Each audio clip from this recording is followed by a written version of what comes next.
नमस्कार। देश का सबसे पुराना न्यूज चैनल जी न्यूज, देश का सबसे भरोसेमंद न्यूज चैनल जी न्यूज और इसी जी न्यूज पर बहस के नंबर 1 शो ताल ठोके में आपका स्वागत है। मैं हूं दीपक चौरसिया और मैं आपके साथ शोभना यादव। आज का दिन बहुत विशेष है, इसलिए मेरी विशेष सहयोगी शोभना यादव भी मेरे साथ है। दिन इसलिए शुभ है क्योंकि 500 वर्षों की प्रतीक्षा के बाद भगवान रामलला अपने घर में विराजे हैं। राम राज बैठे त्रिलोका, हर्षित भय गए सब शोका। यानी श्री राम के राजगद्दी पर बैठते ही हर तरफ हर्ष है, सारे शोक मिट गए हैं, ये मन का भाव है। बिल्कुल। और दीपक जी, ये मन का भाव तो मैं सुबह से आपके चेहरे पर भी देख रही हूँ, उस खुशी को, क्योंकि आपने मुझे बताया कि लंबे समय से आप राम मंदिर को कवर करते आए, कई बार आपका अयोध्या आना जाना हुआ है। जिस तरीके से कोर्ट का फैसला आया तो अब से थोड़ी ही देर में अंधेरा होते ही पूरा देश दिवाली से पहले एक और दीपावली मनाने जा रहा है, और इसलिए जल्दी से आपको आज जो रामकाज हुआ है उसकी तस्वीरें दिखा देते हुए सारा ब्यौरा दे देते हैं। भव्य राम मंदिर में दोपहर 12:29 पर प्रधानमंत्री नरेंद्र मोदी ने अभिजीत मुहूर्त में रामलला की प्राण प्रतिष्ठा की है। रामलला की मोहक मूर्ति दोपहर से ना तो टीवी से हट रही है और ना ही लोगों के मन से हट पा रही है। हट भी नहीं सकती शोभना जी, क्योंकि इसके पीछे 500 वर्षों की तपस्या है। न जाने कितने ही लोगों का बलिदान है, जिसके बाद ये सपना साकार हो पाया है। भगवान की प्राण प्रतिष्ठा के बाद प्रधानमंत्री ने आज उनसे क्षमा याचना भी की। क्षमा इसलिए कि रामलला को 500 वर्षों की प्रतीक्षा करनी पड़ी। प्रधानमंत्री ने बहुत कुछ कहा, लेकिन मैं उनकी 2 बातों का खास तौर पर जिक्र करूंगा। पहली, उन्होंने उन लोगों का जवाब दिया जो कहते थे कि राम के नाम पर देश में आग लगाई जा रही है। बिल्कुल। और प्रधानमंत्री ने आज दीपक जी कहा कि राम आग नहीं ऊर्जा है। और दूसरी बात, जो बड़ी बात उन्होंने कही, वो ये कि इसी ऊर्जा को लेकर अब देश राम राज्य को साकार करने की ओर बढ़ेगा, या कहें कि आगे बढ़ चुका है। राम राज्य जिसमें सबको न्याय था, सबसे समान व्यवहार था और सबका सम्मान था और सबका योगदान था, ये झलक राम मंदिर के निर्माण में भी दिखाई दी है। मंदिर का पत्थर कहीं से आया, भगवान के आभूषण कहीं से आए, वस्त्र किसी ने बनाए, फूलों की सज्जा किसी ने की, ये सब अलग अलग प्रांतों और अलग अलग वर्णों से। यहाँ तक कि आज प्राण प्रतिष्ठा के दौरान जो राम लहरी बज रही थी, उसमें भी पूरे देश के वाद्य यंत्रों के सुर से। बिल्कुल। और प्रधानमंत्री ने पुष्प वर्षा करके मंदिर निर्माण में लगे सभी सेवकों का, श्रमवीरों का सम्मान भी किया। तो आज की इस चर्चा को हम इसे बहस नहीं कहेंगे, आज इसे हम इसी दिशा में आगे बढ़ाते हैं कि राम की प्राण प्रतिष्ठा के बाद राम राज्य का सपना कितना दूर है। पूजन विधि पूर्ण हो गई है। सियावर रामचंद्र की जय, सियावर रामचंद्र की जय।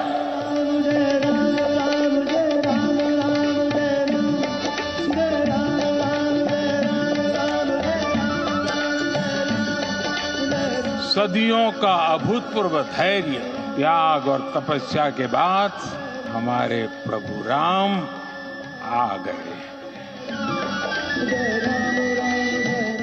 सदियों के उस धैर्य की धरोहर मिली है। आज हमें श्री राम का मंदिर मिला है। हमारे रामलला अब टेंट में नहीं रहेंगे। हमारे रामलला अब इस दिव्य मंदिर में रहेंगे। 22 जनवरी 2024 ये कैलेंडर पर लिखी एक तारीख नहीं, ये एक नए काल चक्र का उद्गम है। राम भारत की आस्था है, राम भारत का आधार है, राम भारत का विचार है, राम भारत का विधान है। राम भारत की प्रतिष्ठा है, राम भारत का प्रताप है, राम प्रवाह है, राम प्रभाव है, राम नेति भी है, राम नीति भी है। हमारे पुरुषार्थ, हमारे त्याग, तपस्या में कुछ तो कमी रह गई होगी। मुझे विश्वास है प्रभु राम आज हमें अवश्य क्षमा करेंगे। वो भी एक समय था जब कुछ लोग कहते थे कि राम मंदिर बना आग लग जाएगी। राम आग नहीं है, राम ऊर्जा है। राम विवाद नहीं, राम समाधान है। राम राज्य आने वाला है, हमको भी सारे कलह को विदाई देनी पड़ेगी।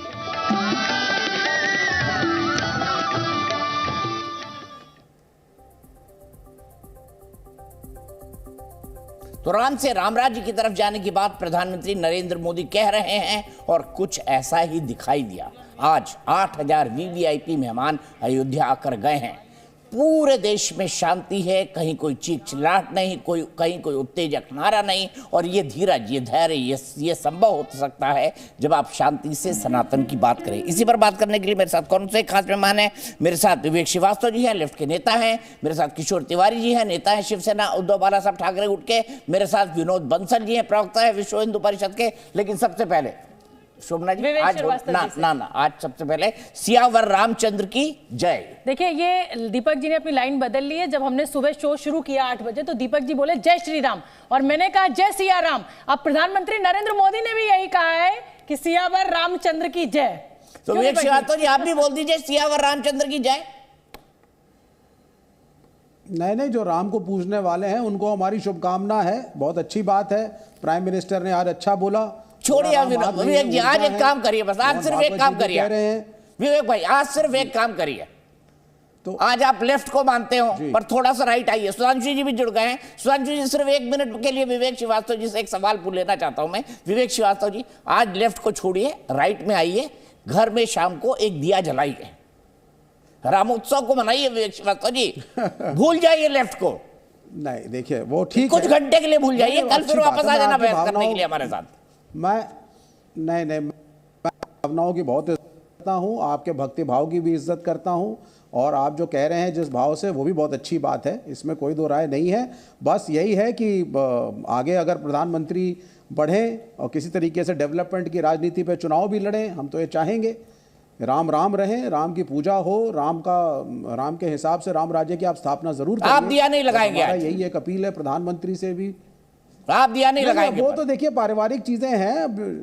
तो पारिवारिक क्या इसमें लगाता है? हमारे परिवार में पूजा पाठ सब चलता रहता है। नहीं, दिया लगाएंगे ना विवेक जी? जो होना है वो एक अलग चीज है, वो अब अपना व्यक्तिगत है। हम तो कहते आए हैं, हमको राम के खिलाफ थोड़ी ना है। हम तो सिर्फ यही कहते हैं कि भगवान की पूजा व्यक्तिगत करिए। चलिए, लाइन तो बदली कि आप राम के खिलाफ नहीं है, वरना आप लोग को कहते हैं राम आग है।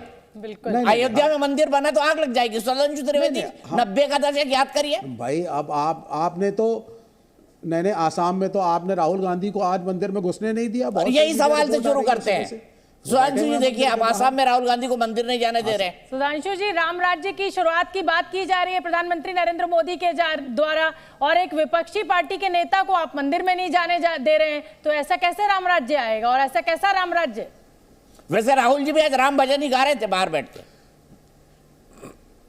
अच्छी बात है, लेकिन मंदिर में जाने तो देते कम। जहां तक राहुल जी का विषय है, देखिए उस विषय के बारे में असम की सरकार क्या तकनीकी आधार था और वो अपनी स्थापित यात्रा से किस तरफ जा रहे थे, क्योंकि राहुल जी के पास Z+ सिक्योरिटी विद ASL है, जिसका मतलब होता है एडवांस सिक्योरिटी लाइजनिंग, जो प्रधानमंत्री के बाद सबसे कड़ी सुरक्षा होती है, जो देश के गृह मंत्री को प्राप्त है, देश के रक्षा मंत्री को प्राप्त है।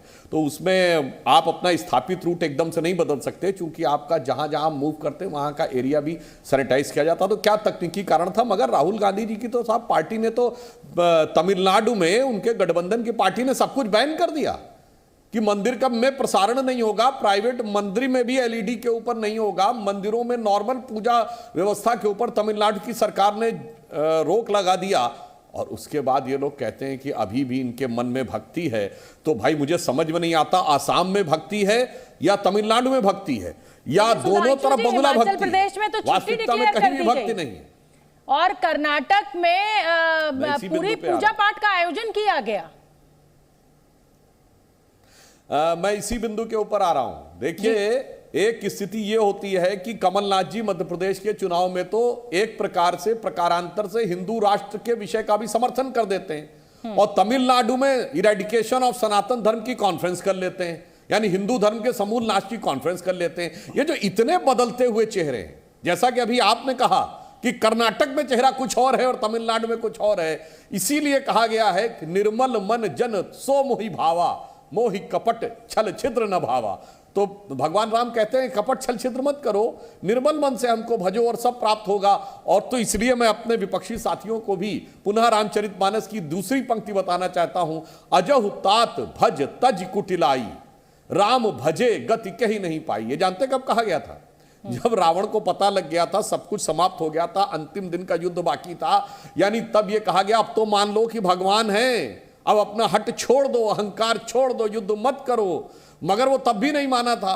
आज वही स्थिति है, कोर्ट का निर्णय आ गया, सब कुछ अच्छे ढंग से संपन्न हो गया और आपने देखा देश में कहीं किसी प्रकार की कोई तनाव या ये सब नहीं रहा। यहां तक कि इकबाल अंसारी जो बाबरी मस्जिद पक्ष का पक्षकार था वो भी आ गया। मगर क्या बताएं, जिनके मन में वो दशाननी अहंकार अभी तक बैठा हुआ है, उन्हें नहीं समझ में आ रहा है। इसीलिए उनको कहा गया है कि अजहु तात भज तज कुटिलाई, राम भजे गति कही नहीं पाई। और मैं तो बल्कि आदरणीय किशोर तिवारी से पूछना चाहूंगा कि बताइए, आप उस पार्टी की परंपरा होने का दावा करते हैं जो जिसके स्वर्गीय बाला साहब ठाकरे जी कहते थे कि मुझे इस बात का गर्व है यदि आरोप है कि बाबरी मस्जिद मेरे कारसेवकों ने गिराई, और खड़े उसके साथ हैं जिसने मंदिरों में नॉर्मल पूजा पाठ पे आज रोक लगा दी, उस डीएमके के साथ। जनाब, जिसे कहते हैं वक्त ने किया क्या हंसी सितम, हम रहे न हम, तुम रहे न तुम। जवाब देने दो यार। बताइए किशोर तिवारी जी, बताइए। आप मुस्कुरा भी पड़े रहे हैं, लेकिन पहले बोल दीजिए एक बार सियावर रामचंद्र की। किशोर तिवारी जी बोल दीजिए जय। बिल्कुल सही, ये अच्छी बात है। पापा ये स्टालिन को सिखाइए ना, आप ये स्टालिन को भी सिखाइए, उनसे बोलवाइए सियावर रामचंद्र की जय। और सुधांशु जी ने कह ही दिया है, हम रहे ना हम, तुम रहे ना तुम। अरे यार, वो हमारी पॉलिटिकल लड़ाई है और डीएमके या एडीएमके कोई यहाँ तो महाराष्ट्र में नहीं है। लेकिन मैं एक बताता हूँ, अरे आपके सहयोगी है भाई, आपके सहयोगी है किशोर तिवारी जी, भूल गए क्या? अरे दीपक जी, जरा माहौल लेना, राजनीति में ले जाना है तो मैं ले जाऊंगा ना। लेकिन मैं एक बताता हूँ, दीपक चौरसिया और शोभना जी, आपने आज जो कवरिंग किया बहुत अच्छा किया।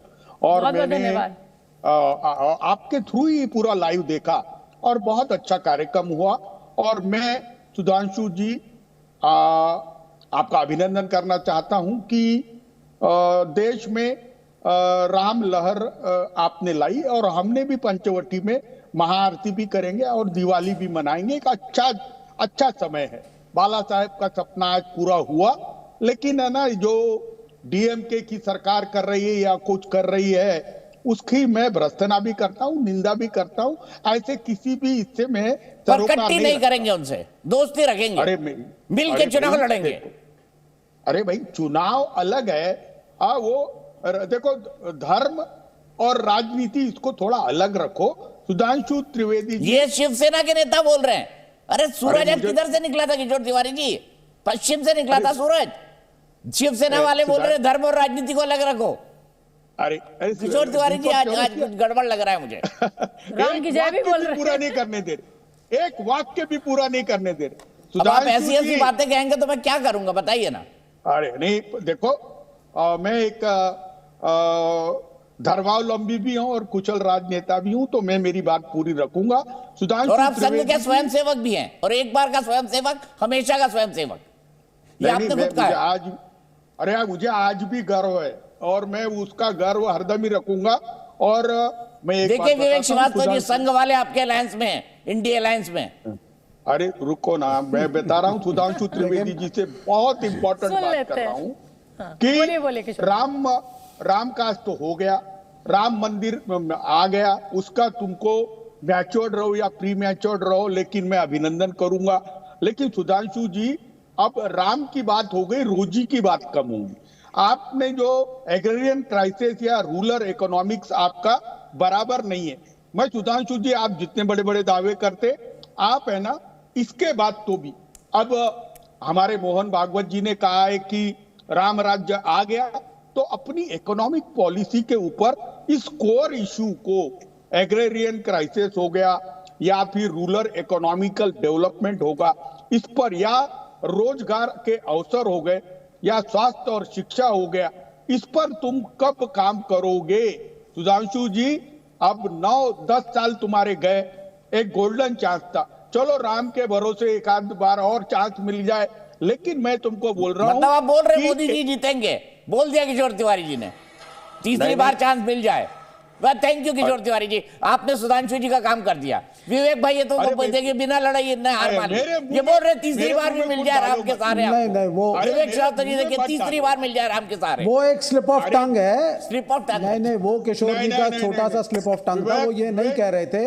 अरे विवेक मैं बता रहा हूँ जी, मैं बता रहा हूँ कि ये पहली बार ही सिद्ध होगा कि धर्म के नाम पे होता है या इकोनॉमिक पॉलिसी और वेलफेयर स्टेट के नाम पर लोग चुनते हैं, ये पहली बार होगा।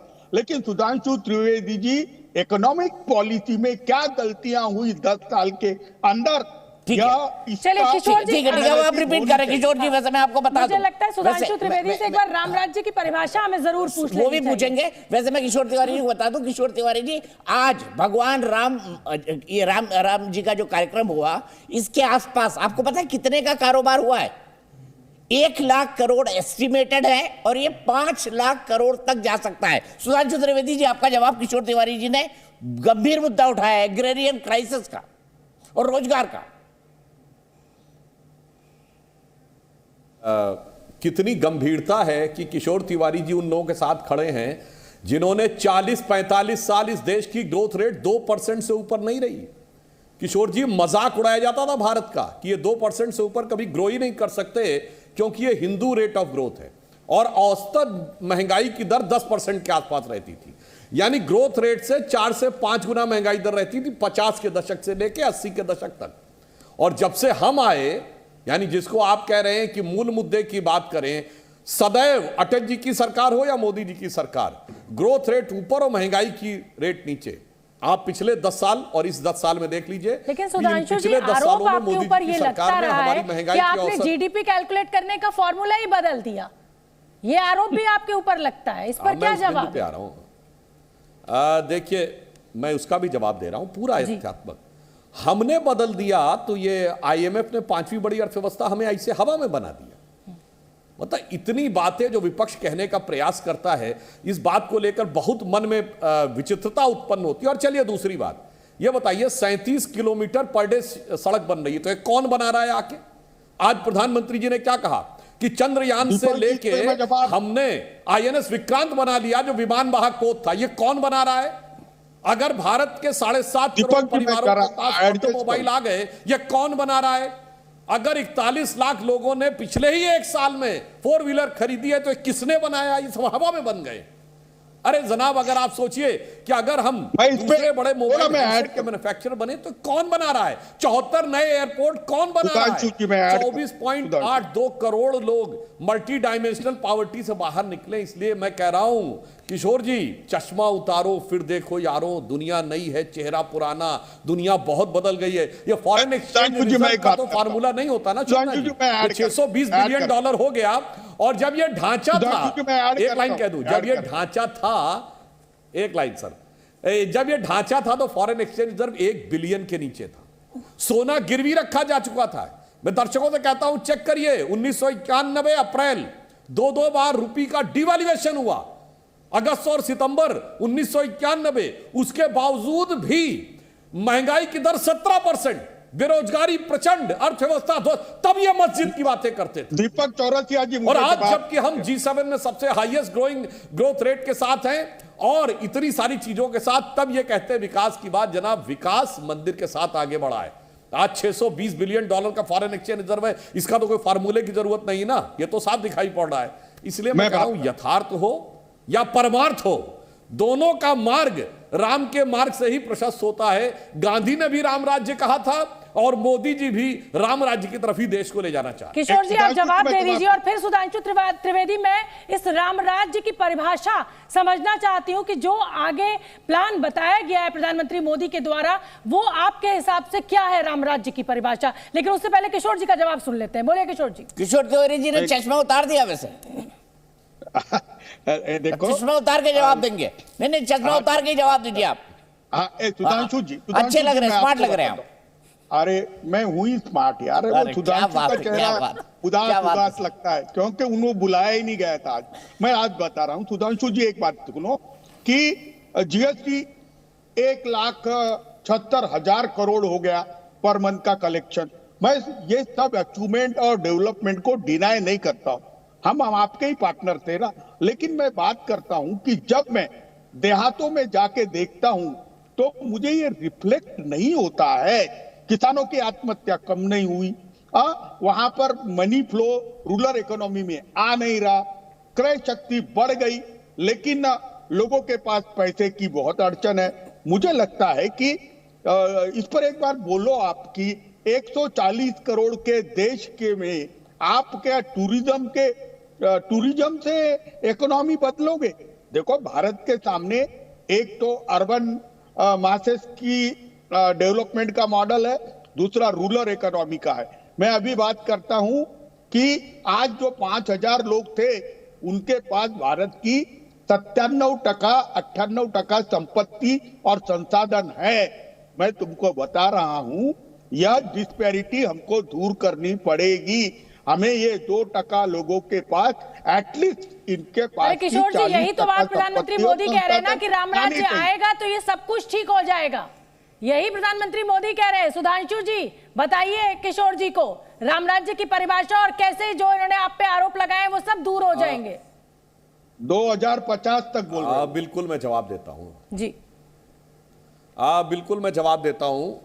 देखिए, अगर प्रधानमंत्री जी की इकोनॉमिक पॉलिसी देखें तो हम पे आरोप लगाते हैं ना कि 80 करोड़ लोगों को हम अनाज उपलब्ध करा रहे हैं। वो इसलिए उपलब्ध करा रहे हैं कि कोविड के समय में सप्लाई लाइंस टूट गई थी, और अभी भी स्थिति यह है कि अगर कोई भी व्यक्ति जाके चेक करे तो सबसे बड़ा गेहूं का एक्सपोर्टर देश यूक्रेन है जो वॉर में फंसा हुआ है। अगर सरकार पूरी तरीके से सप्लाई लाइंस मार्केट के भरोसे छोड़ दे तो इस बात की संभावना हो सकती है कि कीमतें बहुत ज्यादा बढ़ जाएं। इसलिए गरीब को सस्ते मूल्य के ऊपर उपलब्ध कराने के लिए सरकार संकल्पित है। और पिछले बजट में जाइए, सबसे ज्यादा एक्साइज ड्यूटी हमने किस पे बढ़ाई है?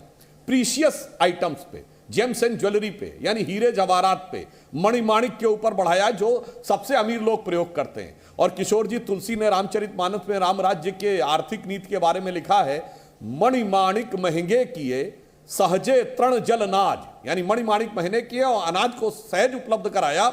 मणिमाणिक महंगे किए सहजे तृण जल अनाज, तुलसी सोई जानिए राम गरीब नवाज। वही तो मोदी जी कर रहे हैं। अब दूसरा बताता हूं, जो आपने कहा, भगवान राम जब जन्म लिए थे, यदि उनका जन्म केवल रावण वध के लिए हुआ था तो बहुत आसान था। अयोध्या के राजा के रूप में पैदा हुए थे, अयोध्या की सेना लेके जाते, रावण को मार देते, पर उससे समाज में चेतना, धर्म नहीं स्थापित होता। धर्म तब स्थापित हुआ जब राजा राम वनवासी राम बने। फिर वन में जाकर निषाद राज का सम्मान, शबरी का सम्मान, अहिल्या का उद्धार, सुग्रीव का राज्याभिषेक, वानर, रीछ, भालू, समाज के उन कोनों में खड़े हुए लोग जिनकी तरफ किसी की दृष्टि भी नहीं जाती थी, सबको संगठित किया, सबको सशक्त किया, सबको सत्ता में स्थान दिया, और उसके उपरांत जाके उस समय विश्व की सबसे बड़ी शक्ति को समाप्त किया। तो भगवान राम का राज्याभिषेक से पहले निषाद राज का राज्याभिषेक हुआ, सुग्रीव का राज्याभिषेक हुआ और माता शबरी का सम्मान हुआ। और आज आप देखिए, भगवान के अपने घर में प्रवेश से पहले 4 करोड़ लोगों को आवास मिला, गरीब लोगों को, जिसमें 3 करोड़ महिलाएं हैं जिनका रजिस्ट्री में नाम लिखा हुआ, 11 करोड़ लोगों को शौचालय मिला, करोड़ों महिलाओं को गैस मिली, 50 करोड़ लोगों को आयुष्मान भारत योजना के तहत स्वास्थ्य की सुरक्षा मिली। इन सब को सभी सुविधाएं उपलब्ध कराने के बावजूद, और यह भी एक संयोग देखिए, जब श्री राम जन्मभूमि का शिलान्यास हुआ था मान्यवर 1989 में, तो पहली ईंट रखी थी कामेश्वर चौपाल ने। हम तो किसी को नीचा या ऊंचा नहीं मानते, वो अनुसूचित जाति से माने जाते थे। 2019 में जब जजमेंट आया तो हमारे राष्ट्रपति, महामहिम राष्ट्रपति रामनाथ कोविंद जी थे जो अनुसूचित जाति से थे। आज जब उद्घाटन हुआ है तो हमारी राष्ट्रपति द्रौपदी मुर्मू जी अनुसूचित जनजाति से हैं, नरेंद्र मोदी जी पिछड़े वर्ग से हैं। आप देखिए ना, जो राम के काल में हुआ, सबको साथ में लेके, सबका सम्मान, सबका उत्थान, सबको सत्ता में स्थान, और वही आज राम मंदिर के काल में हो रहा है। तो जो राम के आदर्श थे, वही मुझे लगता है कि मोदी जी अक्षरशः उन आदर्शों के अनुरूप आचरण करने का प्रयास कर रहे हैं। और ये आर्थिक नीति से लेकर, और एक और चीज आपको बात बताएं, भगवान का एक और आदर्श था कि अति कोमल रघुबीर स्वभाव, यद्यपि अखिल रोक कर राव, यानी बहुत कोमल हृदय थे, पर अगर कोई आक्रमण करेगा तो सबसे बड़ा बाण राम बाण ही माना जाता था। तो दौर चला गया जनाब, जब किसी जमाने में भारत सॉफ्ट स्टेट हुआ करता था, कोई आता था गोली चला के चला जाता था, 26/11 का हमला कर जाता था नवंबर 2008 में, और फिर जुलाई 2009 में हम शर्मल शेख में शर्मसार करने वाला डिक्लेरेशन साइन करते थे कि शांति वार्ता आतंकवाद से प्रभावित नहीं होगी। अब वो भी करके दिखाया कि भगवान राम का मोहक स्वरूप बहुत दिनों तक हमने देखा, ठुमुक चलत रामचंद्र बाजत पैजनिया। अब जरूरत पड़ने पे कहा कि उससे भी प्रेरणा लेंगे कि धमक चलत रामचंद्र हालत लंकनिया। तो भगवान राम का सौम्य स्वरूप और रौद्र स्वरूप दोनों को दिखाया। तो मैं एक लाइन में कहूं तो भारत के जन जन के, गरीब के लोगों तक विकास की किरण पहुंचाना, भारत को विकास के पथ पर ले जाना, राष्ट्रीय सुरक्षा को मजबूत करना और सांस्कृतिक गौरव को प्रखरता के साथ उद्भूत करना, ये सारी की सारी चीजें इस कालखंड में हो रही हैं। इसलिए आज मैं कहूंगा कि हम सब लोग पुरानी बातें छोड़िए। किशोर जी, हम ये कहेंगे कि पुरानी सारी बातों को हम छोड़ें। बैर न कर काहू सन कोई, राम प्रताप विषमता खोई। किसी से बैर नहीं है, विषमता को छोड़िए और नए भारत की प्रखरता के साथ आगे बढ़िए। ठीक है, सांप्रदायिक शक्तियों के खिलाफ संघर्ष 1980 के अंत में, 1990 की शुरुआत में नारा लगाने वाले में सबसे आगे कौन होते थे? लेफ्ट के नेता। सांप्रदायिक शक्तियों के साथ संघर्ष, तो क्या हो गया सर? राम मंदिर बन गया, शांति से 8000 वीवीआईपी मेहमान आए, चले गए, कोई उत्तेजक नारा नहीं, कोई उत्तेजक रैली नहीं, कोई उत्तेजक भीड़ नहीं। कैसे हो गया सर विवेक श्रीवास्तव जी? नहीं, वो हो गया, ठीक है, अच्छी बात है, लेकिन दो चीज़ें और भी हुई हैं। एक तो जितना मर्जी लेक्चर लंबा सा आप करवा दे सुधांशु त्रिवेदी का, जो मर्जी ये कह लें, लेकिन सच्चाई यही है कि भाजपा डरी हुई थी, डेवलपमेंट का कार्य नहीं हुआ है। 1950 को ये आज 2024 से कंपेयर करके आंकड़े मेजर कर रहे हैं। क्या क्या कौन कौन सी संस्थाएं सेकुलर पार्टियों ने जब वो सत्ता में थी उन्होंने सेटअप करी, इनके पास कोई उत्तर नहीं है। जीडीपी के फॉर्मूले बदल दिए, और जो महंगाई दर है कॉमन मैन से जाकर के आप पूछिए। इन्होंने कहा कि राजा राम वनवास में गए क्योंकि धर्म की स्थापना करनी थी, बहुत अच्छी बात थी, लेकिन हमारे प्रधानमंत्री वनवास से इतना ज़्यादा डरते हैं कि राम के नाम को बीच में ले आए, कहीं गलती से वनवास में ना जाना पड़े। अगर डेवलपमेंट पे चुनाव हो गया तो जाना पड़ेगा वनवास में। तो ये वनवासी थोड़ी ना होना चाहते हैं, इनको तो सत्ता चाहिए। और इतना डरते हैं सत्ता से कि राहुल गांधी वहां पे पूजा करने गए तो पूजा रोक दी, उसके लिए भी एक इन्होंने एक्सक्यूज दे दिया कि साहब सिक्योरिटी इश्यूज थे, तो उनको मंदिर नहीं जाने दिया गया। तो ये देखिए आप, हम मंदिर के कभी कोई खिलाफ नहीं रहा था, भगवान राम के कोई कभी खिलाफ नहीं रहा था। राइट टू वर्शिप हमारा एक बेसिक कॉन्स्टिट्यूशनल राइट है, राइट टू फेथ हमारा राइट है, सब उसके साथ हैं। परंतु शंकराचार्य ने भी यही कहा कि जो किया जा रहा है जल्दीबाजी में किया जा रहा है। आज भगवान राम स्थापित हो गए हैं, कि विकास खुशी का पर्व है, मुद्दे पर अगर जाएंगे तो राम का सहारा इसीलिए लेना पड़ रहा है। तो क्या मध्य प्रदेश, छत्तीसगढ़ और राजस्थान जो है वो तो राम मंदिर की प्राण प्रतिष्ठा से पहले चुनाव हो गया, तो फिर क्या वो चुनाव विकास पर नहीं हुआ? क्या बीजेपी को वो जीत विकास पर नहीं मिली?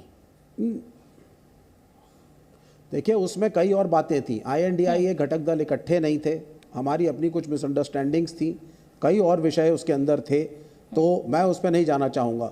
लेकिन मैं यही कहूँगा, और मैं शंकराचार्य की बात ही कह रहा हूँ, जल्दीबाजी इसलिए की गई और प्राण प्रतिष्ठा 2 महीने नहीं, INDIA साथ है, हम साथ हैं, हम साथ लड़ेंगे और अपने तरीके से लड़ेंगे। भगवान राम का आदर है, अयोध्या के मंदिर का आदर है। अब आप सुनिएगा, एक मिनट विवेक श्रीवास्तव, एक मिनट सुनिएगा। किशोर तिवारी जी की बात चलिए। किशोर तिवारी जी, आपको गर्व है कि आपने बाबरी ढांचे को गिराया? नहीं, मैं अभी बताता हूँ कि नहीं बताइए ना, तो बाला साहब ठाकरे ने कहा था आपको गर्व है कि आपने बाबरी ढांचे को गिराया।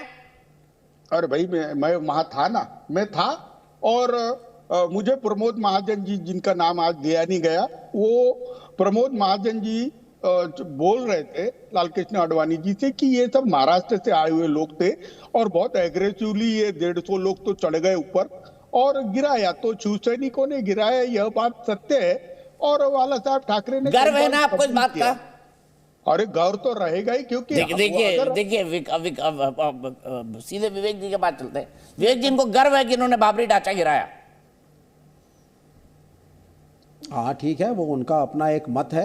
आज ढांचा गिर चुका है, मंदिर का निर्माण कोर्ट की मर्जी से हुआ, लेकिन हमारा यही मानना है कि अगर यही चीज़ कोर्ट के जरिए करवाई जाती तो शायद ज़्यादा बेहतर होता हमारी इमेज के लिए।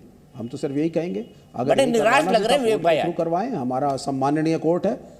नहीं, बिल्कुल नहीं, कोई निराश नहीं है। ये तो देखिए, हमें मालूम है बैकफुट पे है बीजेपी। मुझे पता है आप रात में दीपक जलाएंगे, जब ये वनवास में आप रात में दीपक जलाएंगे, पर बताएंगे नहीं मुझे। नहीं, आप टीवी पर नहीं बताएंगे, नहीं, चुपके से जला लेंगे। बड़ा स्पष्ट आदमी हूं।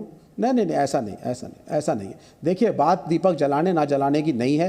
हमने हमेशा कहा है, ये आपके दीपक भाई और भगवान राम के बीच की व्यक्तिगत एक यात्रा होती है जीवन। उसको सार्वजनिक करके ढिंढोरा पीटने से दीपक जी आप कोई बड़े भक्त नहीं बन जाएंगे, ना आप कम भक्त बनेंगे। ये वो जानता है और एक आप जानते हैं कि आप क्या कर रहे हैं। ये सीधी सी बात है। और आज अगर प्रधानमंत्री को लग रहा है उन्होंने जो किया वो सब अच्छा ही किया, अगर सबको लग रहा है तो बहुत अच्छी बात है। राम सब जानते हैं, राम अपने हिसाब से करेंगे। राम के ऊपर ना भाजपा का कॉपीराइट है और ना ही सुधांशु त्रिवेदी का। सफाइयां बोलने से राम का कॉपीराइट नहीं हो जाता था। लेफ्ट का भी नहीं है। नहीं, लेफ्ट तो अपने तरीके से कर्मयोगी पार्टी है, जाएगी मजदूरों के बीच में काम करेगी जैसा हम करते हैं। तो मैं कॉलोनियों में जाएंगे, मजदूर के बीच में जाएंगे। एक सवाल विनोद बंसल जी से भी ले लें हम, अन्याय हो जाएगा। विनोद बंसल जी, देखिए विवेक श्रीवास्तव तो दिया जलाएंगे पर बताएंगे नहीं, क्या कहेंगे विनोद बंसल? देखिए, ये तो इनका विवेक है जो निर्णय नहीं लेने दे रहा। नाम अच्छा है इनका विवेक। दीपक जी कितनी बार इनके अंदर का दीपक जलाने की कोशिश की, कितनी बार, कितने डिबेट्स में आपने इनका अंदर का दीपक जलाने की कोशिश करी? कई बार विवेक जी का विवेक जगाने की कोशिश की, विवेक जगाने की कोशिश की है मैंने कई बार, पर मैं असफल रहा अभी तक। दीपक नहीं जला पाए आप। आपका दीपक की लौ जो है ना, इनकी अंतरात्मा तक नहीं पहुंच पाई।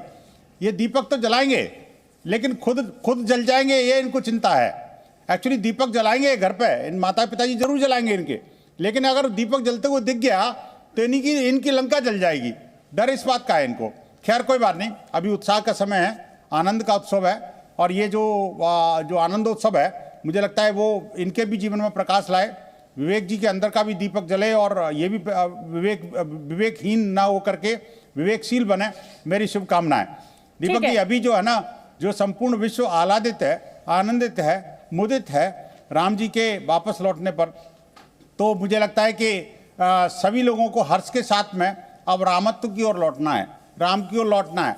पुरानी कड़वाहट को भुला करके, जो कटुता को भुला करके, पूज्य संतों ने कहा है कि भाई अब जो है, अब हमें एकाकार हो जाना है। ठीक है, अभी से जुड़ा हुआ मेरा सवाल है। एक मिनट, ब्रेकिंग न्यूज आ रही है। रामभद्राचार्य ने मुझे इंटरव्यू दिया था, उसमें उन्होंने कहा था कि मैंने घोषणा की कि इस तारीख तक सुप्रीम कोर्ट का फैसला आ जाएगा, आ गया। हाँ। मैंने कहा जनवरी में मंदिर बन जाएगा, ये भविष्यवाणी की उन्होंने। अब स्वामी रामभद्राचार्य ने एक बड़ा दावा किया है, 2024 में मोदी फिर बनेंगे प्रधानमंत्री, 350 सीटें जीतेंगे मोदी। ये रामभद्राचार्य का दावा है, स्वामी रामभद्राचार्य का ये बड़ा दावा है, पद्म विभूषण है। प्रभु श्री राम आ गए। आज आप भावुक हो गए, प्रधानमंत्री भी भावुक हो गए। अभी मैं भावुक हूँ। आज तो मेरी वही स्थिति है जो वनवास से राम जी के लौटने पर वशिष्ठ जी की स्थिति थी,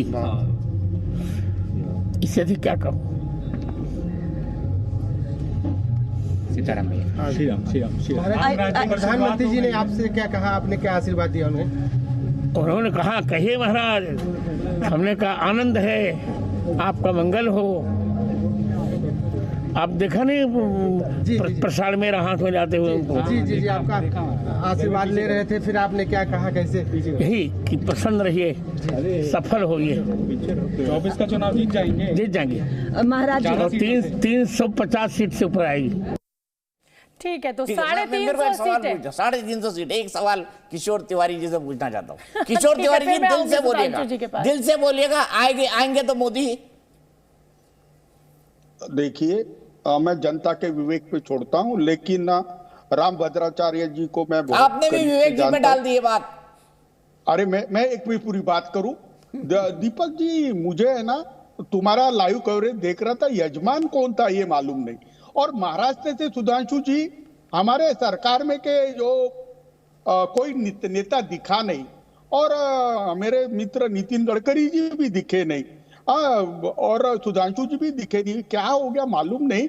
जो लोग मूवमेंट में बहुत आगे थे और रथ यात्रा में जो लोग थे, वो लोगों को वहां दिखे नहीं। चलो चलिए ये सवाल ले लेंगे, ये सवाल उनसे पूछेंगे और सुधांशु जी जवाब भी देंगे, लेकिन सुधांशु जी इससे इतर मेरा सवाल आज कुछ और है, और मेरा सवाल आपसे ये है कि आज मोहन भागवत आएंगे किशोर तिवारी जी, सवाल बहुत जरूरी है और इसलिए पूछना जरूरी है, और सुधांशु जी मेरे साथ हैं।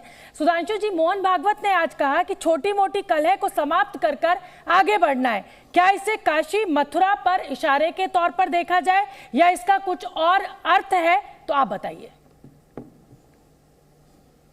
नहीं, उन्होंने ये भी कहा कि देखिए इस समय भारतीय समाज की, उनके कहने का भाव यह है कि भारतीय समाज की शक्ति जागृत हो रही है, एकता जागृत हो रही है, और जब एकता और शक्ति जागृत होती है तो बहुत सारी विघ्नकारी शक्तियां, आसुरी शक्तियां उसमें भेद पैदा करने के लिए, आपस में मतभेद पैदा करने के लिए प्रयास करती हैं। तो उनके कहने का भाव है कि किसी भी प्रकार की संकुचित छोटी चीज में न पड़े और बृहत्तर दृश्य की तरफ देखें, क्योंकि जो छोटी चीजों में बटा वो कट गया, वो कोई बचा नहीं। तो ये इशारा हिंदुओं के लिए है या मुसलमानों के लिए? मैं यही जानना चाहती हूँ कि छोटी बातें जो है क्या वो मथुरा काशी मांगकर हिंदू कर रहे हैं या फिर मथुरा काशी पर अड़कर मुसलमान कर रहे हैं? मैं यही सफाई चाहती हूँ। देखिए मेरा कहना है कि देखिए शोभना जी, जब श्री राम मंदिर में ये तथाकथित बाबरी ढांचे के खंबे खुदाई की गई तो नीचे निकला कि खंबे नीचे तो मंदिर के खंबे थे, वही खंबे थे नीचे मंदिर के।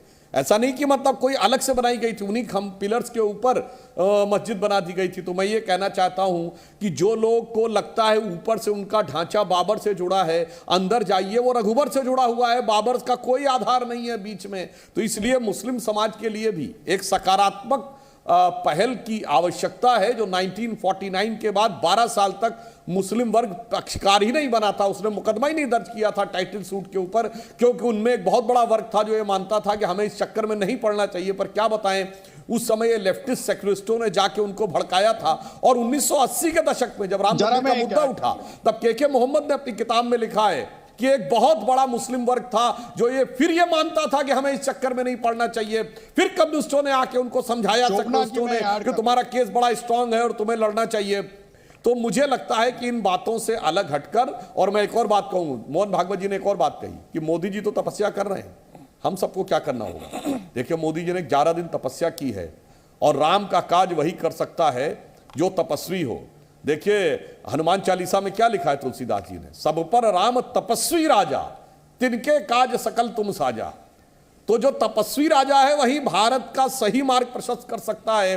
तो मैं मानता हूं कि मोदी जी ने उसी प्रकार का एक आदर्श का अनुकरण करने का प्रयास किया है, भगवान राम के आदर्शों से प्रेरणा लेकर। मुझे नहीं लगता है कि किसी शासक ने इससे पहले भारत में 11 दिन का संयम, अनुष्ठान और तपस्या की होगी मंदिर की प्राण प्रतिष्ठा के लिए। तो मैं कह सकता हूं कि भारत की भारतीयता के गौरव की प्राण प्रतिष्ठा आज हुई है, और उसके लिए जो तप प्रधानमंत्री जी ने किया है, तो मोहन भागवत जी ने कहा कि हम सबको भी वो तप करना है, तब समवेत रूप में भारत का वह प्राण पूरे विश्व के सामने उभरता हुआ नजर आएगा और सारे विश्व के कल्याण के लिए उभरता नजर आएगा।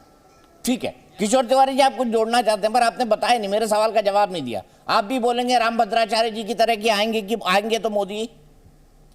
बोल दीजिए ना किशोर तिवारी जी, आपने बोल दिया राम का नाम लेके तीसरी बार, आ भी सकते हैं आप लोग, बोल दीजिए ना, शुभकामनाएं दे दीजिए। अगर देखो विपक्ष अगर एक संग रहा तो सुधांशु त्रिवेदी भी जानते हैं कि बीजेपी 35% में कुछ कर नहीं सकती। लेकिन मैं एक बात बोलता हूं, सुधांशु त्रिवेदी जी को मैं एक जो बात दीपक जी आपने बार बार कही कि देश में पूरा सौदार्य का वातावरण है, और मुस्लिम समाज ने भी प्रभु राम जी के आने का स्वागत किया है, तो उनके भी हम ऋणी रहना चाहिए कि भारत में एक नई पहल हो रही है।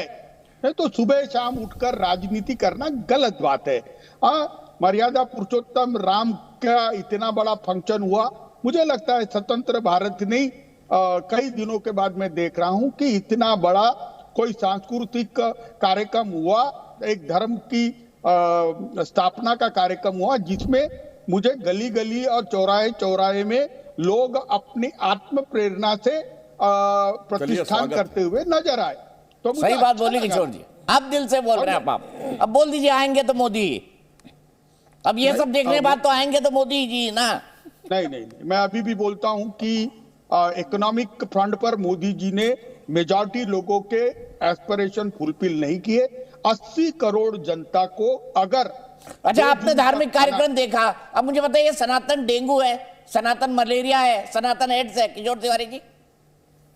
नहीं, देखो, और इसको खत्म करना चाहिए। नहीं, जिनको भी तमिलनाडु की राजनीति मालूम है, इस प्रकार के स्टेटमेंट उनको राजनीतिक व्यवस्था रहती, लेकिन मैंने हमारे पार्टी के अंदर हम कॉमन मिनिमम प्रोग्राम के साथ ही बना का आपका 1.5 साल में अभी कॉमन ही नहीं हो पाया तो मिनिमम क्या होगा सर किशोर तिवारी जी?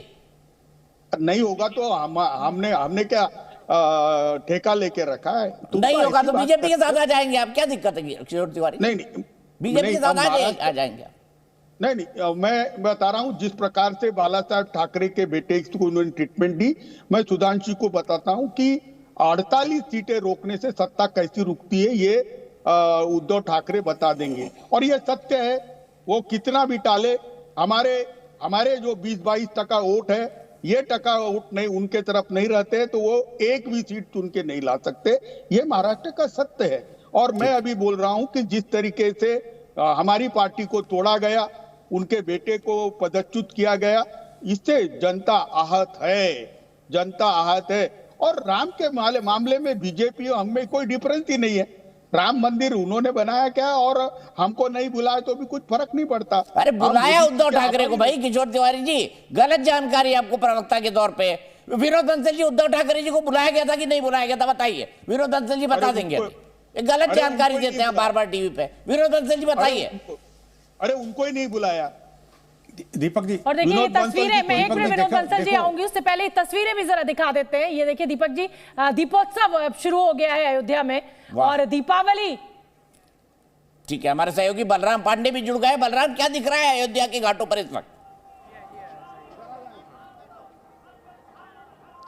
बिल्कुल, देखिए इस वक्त हम राम की पैड़ी पे मौजूद हैं और यहाँ पर लाखों दीप जलाए जा रहे हैं और दिवाली जैसा यहाँ पर माहौल है, दीपोत्सव मनाया जा रहा है क्योंकि रामलला अयोध्या की गद्दी पर विराजमान हो गए हैं और रामलला के आगमन को लेकर के यहाँ पर दिवाली जैसा माहौल है, दीपोत्सव मनाया जा रहा है। और देखिए लाखों दिए सरयू के तट पर जलाए जा रहे हैं क्योंकि जिस तरीके से उत्साह राम के भक्तों में देखने को मिल रहा है उसकी कल्पना नहीं की जा सकती है और उसको शब्दों में बयां नहीं किया जा सकता है। आप देख सकते हैं जहां तक आपकी नजर जाएगी सिर्फ आपको राम भक्त और दीप प्रज्वलित होते हुए ही नजर आएंगे क्योंकि ये तस्वीर सरयू तट के किनारे की है और यहां पर आप देखिए 5 लाख दीप जलाए गए हैं सरयू के तट पर और लगातार आप देखिए इस तरीके की जो तस्वीरें हैं वो देखने को मिल रही हैं क्योंकि जो राम भक्त हैं वो आज दिवाली मना रहे हैं और अयोध्या ही नहीं बल्कि पूरे देश में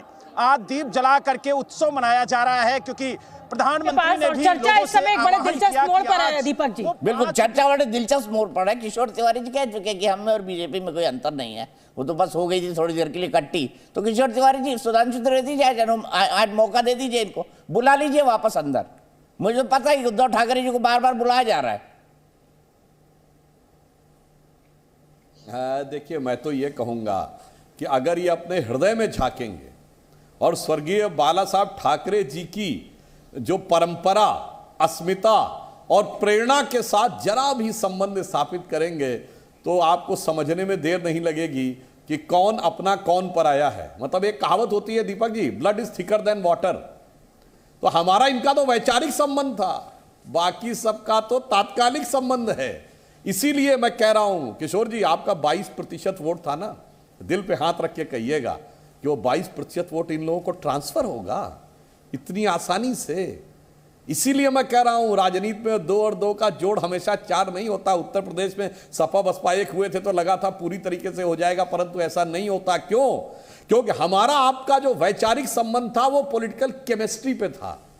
अब आप केमिस्ट्री छोड़ के अर्थमेटिक पे देख रहे हैं तो क्या होगा। देखिए, रामभद्राचार्य जी ने कहा है, तो मुझे लगता है कि जो आप तो पुरुष हैं जो कहते हैं तो उनका वचन यथार्थ नहीं जाता है। मैं दीपक जी बता दूं कि पूज्य देवरहा बाबा ने अपना शरीर छोड़ने से पहले 1990 में, विनोद बंसल जी को अवश्य पता होगा, अशोक सिंघल जी ने ही बताया था हम लोगों को कि राम मंदिर का निर्माण कोई रोक नहीं सकता है, और स्वयं मतलब उनका ये शब्द था कि जैसे हनुमान जी गदा लेके आके बैठ गए, जो मार्ग में आएगा हटता चला जाएगा। और आप देखिए क्या वक्त बदला है, मतलब अक्षर सभी पलट गए भारत के भाल पे।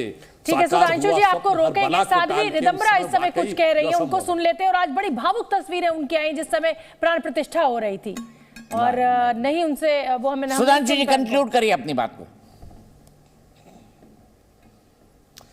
देखिए साध्वी रिदम्बरा जी जो बोल रही थी, मैं उन्हीं का एक अप्रैल 91 की दिल्ली की रैली में उनका मुझे एक कविता याद है जो उन्होंने बोला था, भारत की है राम आत्मा प्राणों से भी प्यारा है, गली गली में मात भवानी का गूंजा हुंकारा है।